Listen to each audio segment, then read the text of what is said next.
और देखो उसमें भगवान कृष्ण की फ़ोटो है। तो इसका मतलब क्या है? Praise the Lord, praise the Lord, praise the Lord.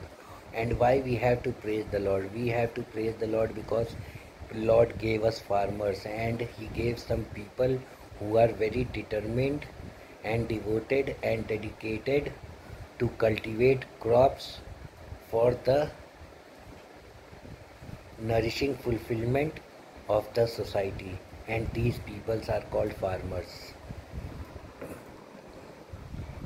And only because of farmers we have this bread and butter.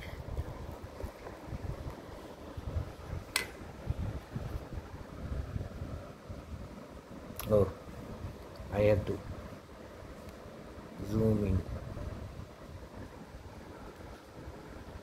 Only because of farmers we have this bread and butter. So praise the Lord and praise the farmers. Long live the farmers.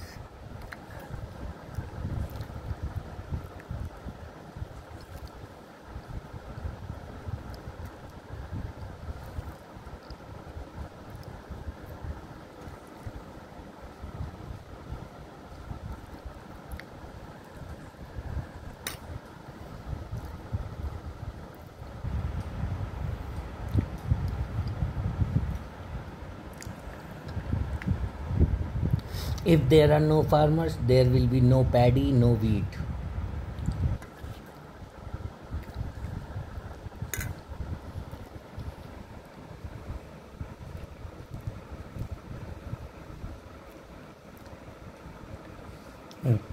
ये कौन है पता है? ये मैं हूँ। और ये दोनों टकले लोग कौन है पता है?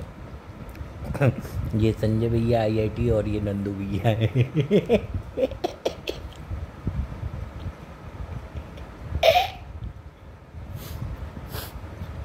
या तुम ऐसे समझ लो, ये मेरा भाई संजय सिंह है, ये मृत्युंजय सिंह है ना। या ऐसे समझ लो, ये मृत्युंजय सिंह है, ये उसकी वाइफ है पीला पकाना गंदगी।